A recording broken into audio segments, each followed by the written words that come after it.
You know, you battle away in your garden, sowing and planting and raking and hoeing, and sometimes nature does it all for you, like this rash of primroses coming out in my Hampshire garden right now. You know, it's a grand time to be out in the fresh air. On this week's programme, Stephen Lacey visits one of the finest private gardens in England, Paisley Court in Oxfordshire, and Gay Search starts a new mini-series to help you create the garden of your dreams. There's a great trend at the moment for minimalist gardens, and it's easy to see why. I mean, they're cheap to make, and also if you use architectural plants, they're incredibly classy. Plants like bamboos, natives of China and Japan. This beauty called Shiroshima has lime green canes and leaves that are striped with butter yellow. It's going to look smashing in this bit of garden immediately outside the shed where I write.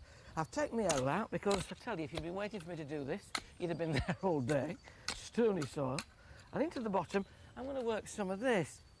This is recycled waste, and it's perfectly clean, no smell at all, and wonderful as a soil conditioner. Fork a bit of it into the bottom of the hole before you plant, and then work some more of it into the soil outside the hole. You can buy this stuff in sacks in a garden centre or nursery, and the difference between a soil conditioner and a fertiliser is that a soil conditioner improves the texture and structure of soil as opposed to giving it nutrients. And boy, does my soil need some improvement. Now, when you're buying bamboos, it's important to get those that are well established in their pots with a good root ball, and this should have one. There it is, beautiful. It's also extremely important to get those plants which are clump formers rather than rampant spreaders. Get those in your garden and you're in for trouble. They'll eat you out of house and home. But any reasonable soil, as long as it's not absolutely waterlogged, it can be a bit chalky, it can be stony, it can be clay like this, that will suit a bamboo. On soil like mine, digging a hole is much easier if you use a border fork to loosen the soil and then scoop it out with your spade. Again, more of that enrichment going in, and here I'm going to plant some sedges. This is Carex morrowiii variegator, a striped sedge. The flowers are already coming out. Needs planting just the same as the bamboo, with its crown just fractionally below the surface of the soil. Smaller plants like this don't really need your welly, just your fingers. Lightly tamp down the surface of the disturbed soil, and it's at this point you can understand, I hope, why I didn't cultivate all the ground and then plant in it, and that's because I want to lay a pebble mulch on this, and if it's firm, the pebbles won't go down into it. Different sizes, 20 to 30 millimetre Caledonian pebbles, 10 to 20 millimetre, cobbles, and then one or two larger boulders for dramatic impact. It's important when you lay pebbles directly onto soil that the soil is weed-free. I've stripped turf off here, so I know it is. And aim for a 2-inch thick layer of these pebbles. If you only need a few cobbles and pebbles, it's quite convenient to buy them in these plastic sacks from your garden centre. If you need more, it's cheaper to buy from a builder's merchant. Just be careful not to put too many big cobbles right up against each plant, otherwise it might restrict its growth. What they need now is a hosing off to make them shine, or a heavy shower of rain, and you can make as large an area as you want of these pebble and cobble gardens. This is outside my writing pavilion, and I've taken 2 hours a day, every day this week to make this, and I'm dead chuffed with it. Do you like me hat pins? Please, Ellen, hat pins. All right. They're made from these things. You get them at a builder's yard. They're called line pin stakes, and if you hacksaw the top off and then turn it pointed end upwards, you end up with a spike you can drive in the soil. And if you use a masonry drill to make a hole in the pebble, it's a simple matter to balance the one on the other. When it's firmly anchored in the soil, you can pop the stone on top of it, and there you have a hat pin. Wizard, eh? I don't think there's anything in the garden more satisfying than saving money by propagating your own plants, especially if you've got a large clump of a border perennial like this hardy geranium, or the phlox over there, or delphiniums to come, because you can take cuttings from them. Instead of digging the entire clump up, just seek out these individual shoots and remove them with a knife. Push your knife in through that little bit of stem, out it comes, and you can take as many as you want without decimating the clump. Now you're probably saying to yourself, just a minute, he's cheating. they've got little roots already attached. Yes, they have, because these are what's known as Irishman's cuttings. I'm sorry to be politically incorrect, but a cutting with roots on has always been known as an Irishman's cutting, and that's what these are. And I'm going to make them grow ever so quick. What I've got here is sharp sand and soilless multipurpose compost. Put some soilless multipurpose in the bottom half of the pot and then mix the two together so that the sharp sand makes it incredibly well drained, and then fill the rest of the pot with that. You can then dip your cutting in. It will root into the really sharply drained compost on the top, and then when its roots establish, they'll move down into the ordinary compost and grow away well. And you end up with a plant which you can put out in your borders in late spring, and all from that one clump. Time now for garden cuttings. Camellias are stunning winter flowering plants, but they've got a reputation for being a bit tricky. Don't be put off. Here are 5 essential things you need to know to get great-looking plants.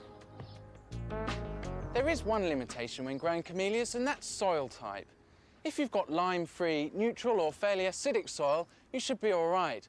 If, however, you've got chalky or alkaline soil, then it's pots for you. We're in a London garden, and London gardens on the whole have fairly neutral soil, so they're thriving here. Except for this specimen over here, it's planted against an east-facing wall. This is not a good idea. Early morning sunshine can really damage flowers and buds, especially if there's been a frost the night before. This can be moved in spring. It's very important to wait until the flowers have finished. Then cut it hard back before removing the whole root ball, getting as much of it as you can and resiting it to a perhaps southerly aspect or on the other side of the garden facing west.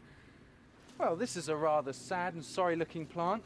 The fact that it's yellowing slightly is an indication that it's lacking iron. The lack of iron can be solved with a foliar and root feed of sequestered iron, which is applied any time really from spring onwards. Sometimes they're affected with this sooty mould, which is caused by insect pests. Now you can use a Melathon spray, which is a general insecticide, or if it's as bad as this, the only course of action is to remove the offending pieces. But on the whole, this garden's ideal. It's got wonderful high trees which provide dappled shade throughout the year, which camellias really thrive in. It's perfect for them. Is water-based timber preservative, now available in these wonderful soft shades. The roof we've done in a colour called seagrass, and down here the grey is silver birch. As you can see, it's quite light when you put it on, but it dries to a darker shade. There we are. And suddenly it's all beginning to knit together. Now, a new feature, a practical guide to making your dream garden. Everywhere you look these days, there are images of perfect gardens in endless books, magazines, and of course, television programmes. But in fact, your perfect garden is the outdoor living space that works for you and your family, that suits your lifestyle and of course, gives you pleasure. What we're aiming to do in this mini-series is not turn you into a garden designer. What we are hoping to do, though, is give you some simple rules of thumb that will enable you to create your perfect garden.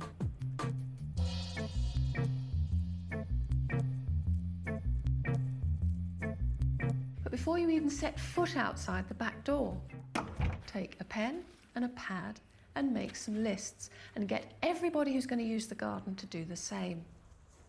Jonathan Bloore is a garden designer who believes we can all make a lot more of our living space, and in a way that accommodates the whole family.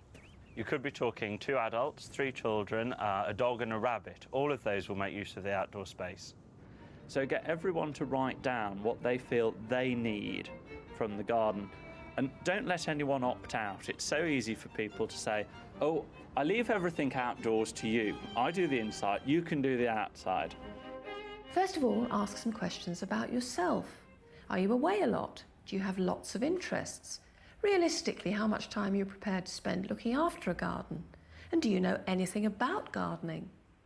Next, make a list of the essentials, all the things that you just must have in the garden. What things you might need to store in the garden? Will it be used for children's play? Somewhere for the dustbins. Do you want to entertain in the garden? Will you need space for outdoor tables or possibly a barbecue? Access, maybe even disabled access, a washing line. When you finish that, you can start on your wish list, and here let your imagination run riot. Don't say, I'd like, but I know I can't have. Just bung it all down, because reality comes later. Your children might want to use the garden to entertain their friends. They might want an assault course and all sorts of things. You might not let them have them, but at least be aware of what they want from it. You might want seating areas, you might want a pergola, a water feature, a herb garden, a gravel garden, even a swimming pool. Well, this is a wish list. Once you've made your lists of what you need and what you'd like, it's time to think about the style of your garden, and it really is worth doing it at this early stage because it will affect everything that you do later on. So how do you find out what style of garden you like? Get some gardening books out of the library, buy some gardening magazines, and just go through and choose pictures which appeal to you. A really important thing at this point is don't be limited by what you think you can achieve.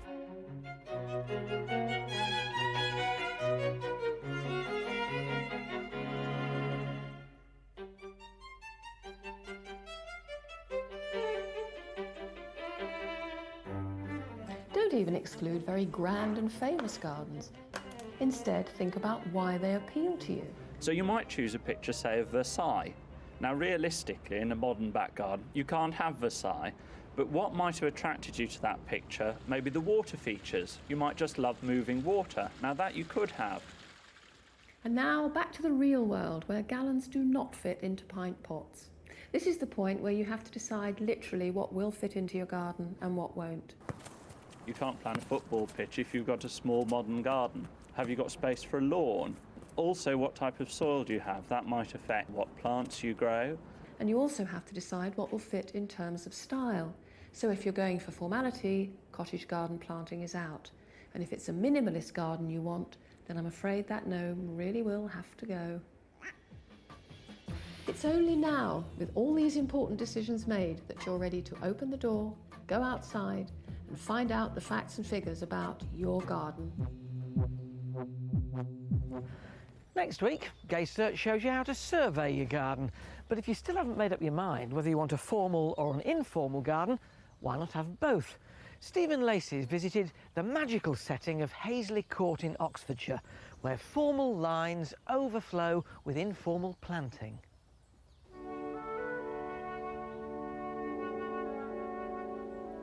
Paisley Court must be one of the dreamiest gardens in England. As soon as you walk in, you get an uplift. It's stylish. Everything's working together to please the eye and stir the soul. How can you achieve this sort of perfection at home? Well, with a fair bit of trial and error. And the starting point is finding your theme and putting in what Nancy Lancaster, the creator of this garden, called bone structure. Nancy Lancaster was a stylish woman. She was one of the founders of the London interior design firm, Colfax and Fowler, and she brought that same mix of homeliness and luxury to her garden, which she worked on for some 40 years until she died in 1995. The luxury is in the classicism and proportions, and the homeliness in the planting detail, such as these sheets of roses and honeysuckles grown as standards. Terrific idea. But as it should in all gardens, the design springs from the personality of its owner. Nancy Lancaster was from the Confederate States of America, and all the paintwork is Confederate grey, and the Confederate flag would fly from the house on grand occasions. More to the point, she came from that American tradition of formal gardening, with its great patterns and frameworks of boxwood hedges. It was a style she happened to inherit here at Paisley, and which she developed. The most wonderful Alice in Wonderland touch being this topiary chess set, 160 years old, with the pieces clipped from box and yew and interspersed with Portugal laurel. Desmond and Fiona Heywood are now the owners of Paisley Court. What a wonderful colony of martingale lilies. It's very exciting because I put in about 24 8 years ago, and look, they're just spreading everywhere. I mean, everywhere you look, there's suddenly, when they start the strimming, it's terribly exciting to see so many more that have suddenly appeared. Even the other side. Yes, they have. Absolutely marvellous. So you haven't felt too constrained, in spite of such a celebrated predecessor, to add things yourself? Not at all. When we came here, I mean, I knew nothing about gardening whatsoever. So it was on a learning curve all the way. And Nancy never once made me or my husband feel that we were doing the wrong thing in any way. She very much said it was our garden, and she realised the constrictions of it.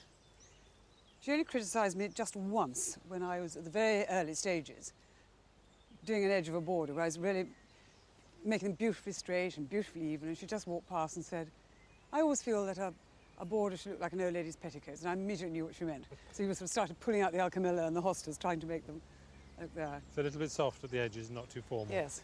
I think the idea of the garden is that you've got a lot of formal hedging, which should look manicured, with everything just sort of burgeoning forth over it.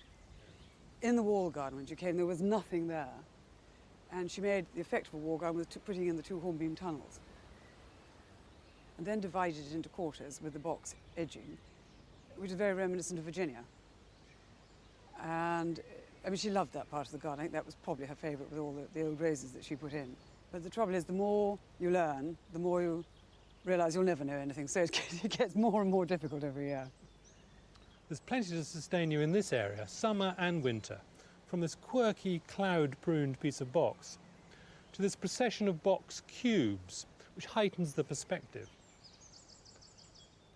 And with the yew buttresses on the wall, help to discipline the herbaceous border and disguise the absence of colour later on. Plant structures help to organise the space in a garden. One of the first decisions you have to make is how the garden's going to relate to what's going on outside, the surrounding landscape and the house. Paisley plays games. The hedges and the topiary relate to the buildings, the trees and the shrubberies connect to the countryside. Sometimes the views open up, sometimes you're shut off in a private and rather magical world.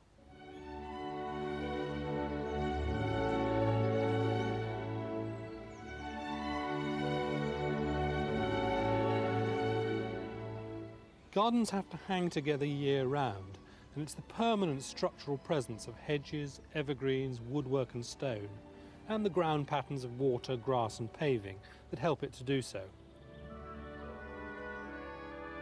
The flowers here ring the changes through the seasons. These are things that are catching the eye. But the success of the picture is really underscored by the structures. Centred on this trellis gazebo, the box-edged paths splice the garden into quarters.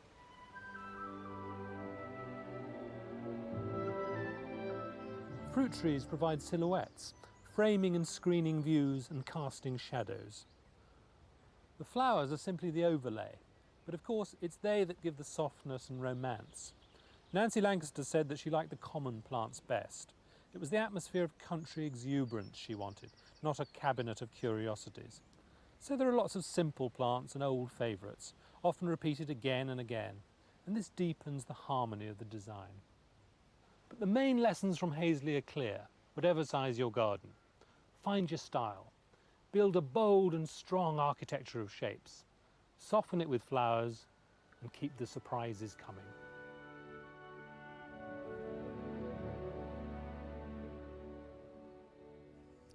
Well, I've got a wheelbarrow full of surprises. Or actually, it's full of cannas. Indian shot, those wonderful lilies that you get with brilliant foliage, flowers a bit like a gladiolus in summer. You treat them in winter like dahlias, keeping them a little bit under cover and free from frost. But you end up, right now, with potfuls like this, massive, fat roots like this. I want to give this a bigger pot because I love growing cannas in containers. It sits in there and feed around it with compost. This is ordinary, soilless, multi-purpose compost. Feed it in with your fingers and lightly firm it. I'll water it in then as soon as I've finished potting it, label it, and stand it back in my polythene tunnel to give it just a bit of protection. It can stand outside come May when danger of frost is past. That'll give me a much bigger plant this coming summer, but if you want to multiply your cannas, now's a good time to actually divide them, tapping them out of their pot and having a look at what you've got. Now look at that. If you want to see a healthy plant, this is it. Now I'm going to cut it in half. Just tease some of this compost away so you can see, as the operating theatre assistant said, where to make your incision with this, which is an implement I found in an old junk shop. It's got a really sharp blade, and I'm going to prise that through. Ooh, listen to that. Is this well established or what? And you end up then with 2 plants for the price of 1. As long as each piece you cut off has got one big fat bud that you can see, and this one certainly has, then it will grow well. Cut it into as many pieces as you want, and then repot in the same size pot it was in before, but of course with fresh compost. And I'm using multi-purpose soil as compost, which they seem to like, and feeding it in around the division with my fingers. You watch me do this so many times, you must know how to do it now. But always remember what my park superintendent told me. Use your fingertips, not your thumbs. The pressure's more even. Then it can go and join the other one. That's it for this week. On next week's programme, Pippa Greenwood's in her kitchen garden choosing vegetable varieties suitable for organic growing. Stephen Lacey travels to the Norfolk coast to visit the old rectory, and Gay Search demonstrates how to survey your garden. And I'll be back here pondering among my pebbles. Whatever the weather this weekend, enjoy your garden. Ta-da.